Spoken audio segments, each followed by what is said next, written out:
दोस्तों, आज हम बात कर रहे हैं हिंदुस्तान पर लंबे समय तक राज करने वाले बादशाह, जिसने न सिर्फ हिंदुस्तान पर लंबे समय तक राज किया बल्कि उसके साथ साथ उसने एक बड़े समाज के तबके को अपने खिलाफ भी कर लिया। उसने जहां बहुत सारे मंदिरों को तोड़ा, उसके साथ साथ उसने बहुत सारे मंदिरों का निर्माण भी कराया, करोड़ों रुपए मंदिरों को दान भी दिए।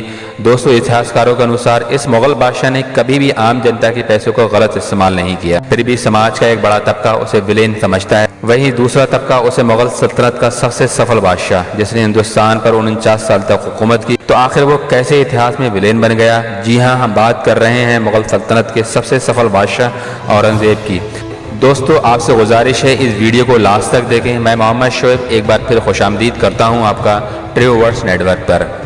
मुगल और मराठा इतिहास पर कई ग्रंथ लिखने वाले कुख्यात प्राप्त इतिहासकार सर जादूनाथ सरकार ने अगर औरंगजेब को अपनी नज़र से देखा तो जवाहरलाल नेहरू ने अपनी नज़र से देखा। इसके अलावा शहीद नईम ने भी औरंगजेब आलमगीर को मजहबी पहलू पर ज़रूर से ज़्यादा जोर दिया है।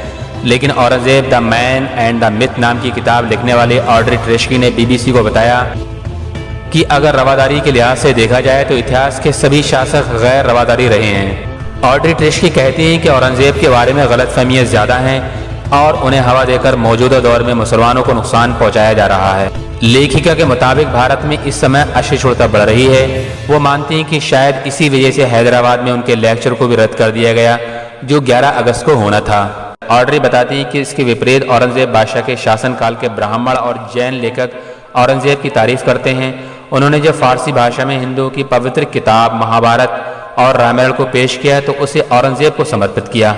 ऑड्री ने अपनी किताब में लिखा है कि औरंगजेब ने अगर होली पर सख्ती दिखाई तो उन्होंने मुहर्रम और ईद पर भी सख्ती का प्रदर्शन किया।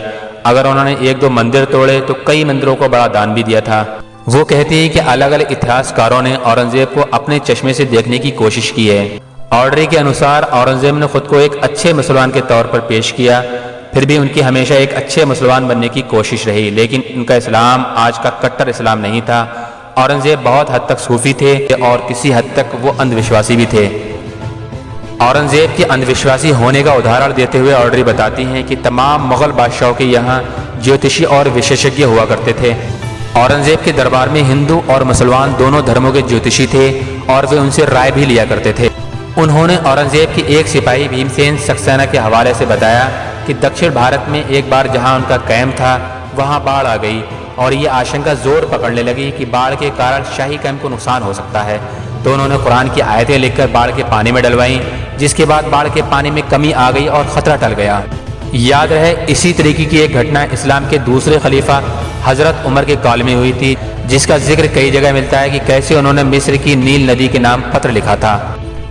कहा जाता है कि मिस्र का इलाका जब इस्लाम के अधीन आया तो वहां के तत्कालीन गवर्नर अम्र बिन अल आस को पता कि वहां एक सुंदर युवती को सजा सवार कर हर साल नील नदी के नाम बलि दी जाती है ताकि नदी बहती रहे और लोगों को इससे फायदा होता रहे।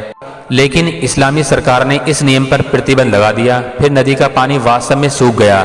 लोगों ने सोचा कि उन पर नदी का प्रकोप हुआ है। ये खबर जब खलीफा उमर फारूक को दी गई तो उन्होंने नील नदी के नाम एक पत्र लिखा, जिसमें उन्होंने ये लिखा कि ऐ नदी, अगर तू अपने अधिकार से बहती है तो मत बह, लेकिन तू अगर अल्लाह के हुक्म से बहती है तो फिर से बहना शुरू कर दे। ऐसा कहा जाता है कि नील नदी में पहले से अधिक पानी आया और उसके बाद वो कभी नहीं सूखी। ऑड्री ट्रेस्की ने इस घटना पर कहा कि हो सकता है कि औरंगजेब को ये बात पता रही हो और उन्होंने इसके बाद ऐसा किया हो। लेकिन उन्होंने फिर कहा कि आधुनिक इतिहासकार होने के नाते मुझे इस पर यकीन नहीं है, लेकिन औरंगजेब को उस पर विश्वास था क्योंकि उन्होंने लोगों के सामने इस पर अमल किया और ये दिखाने की कोशिश की इस तरह बाढ़ के प्रकोप से बचा जा सकता है। उन्होंने बताया कि औरंगजेब हिंदू और मुसलमान दोनों किस्म के ज्योतिषियों से सलाह और मशवरा लिया करते थे और कभी कभार उनके मशवरे पर अमल भी किया करते थे। ऑड्री ट्रेस्की ने दूसरे मुगल बादशाहों के मुकाबले औरंगजेब की श्रेष्ठता का जिक्र करते हुए कहा है कि वे सारे मुगल बादशाहों में सबसे ज़्यादा धार्मिक थे। उन्हें पूरी कुरान याद थी, नमाज और इबादत के वो सबसे ज़्यादा पाबंद थे। औरंगजेब पर आरोप लगाए जाते हैं कि उन्हें कलाओं खासकर संगीत से नफरत थी, लेकिन औरंगजेब के बारे में कुछ किस्से ऐसे हैं जो इस बात को सही नहीं मानते।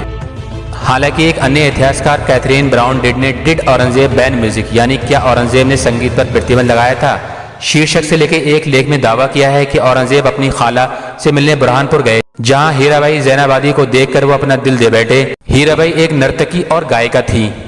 ऑड्रे भी बताती हैं कि औरंगजेब को जितना कट्टर पेश किया जाता है वो वैसे नहीं थे। उनकी कई हिंदू बेगमें थीं और मुगलों की हिंदू बीवियां हुआ करती थीं। उन्होंने बताया कि अपने आखिरी दिनों में औरंगजेब अपने सबसे छोटे बेटे काम्बश की मां उदयपुरी के साथ रहते थे, जो गायिका थीं। उन्होंने मरने से पहले काम्बश को एक खत लिखा था जिसमें उन्होंने जिक्र किया था कि उनकी मां उदयपुरी बीमारी की हालत में उनके साथ हैं और वो मौत तक उनके साथ ही रहेंगी। बताया जाता है कि औरंगजेब की मौत के चंद महीने बाद 1707 की गर्मी में उदयपुरी की भी मौत हो गई। दोस्तों, ये कहानी आपको कैसी लगी कमेंट बॉक्स में हमें ज़रूर लिखिए। हमारा हौसला अफजाई के लिए हमारे चैनल को सब्सक्राइब करना ना भूलें। प्रेस बेल आइकन ताकि हमारी हर वीडियो सबसे पहले आप तक पहुंच सके। हमें इजाज़त दीजिए, हम लौटेंगे एक और ऐसी कहानी के साथ। अपना ख्याल रखिए। शब्बा खैर।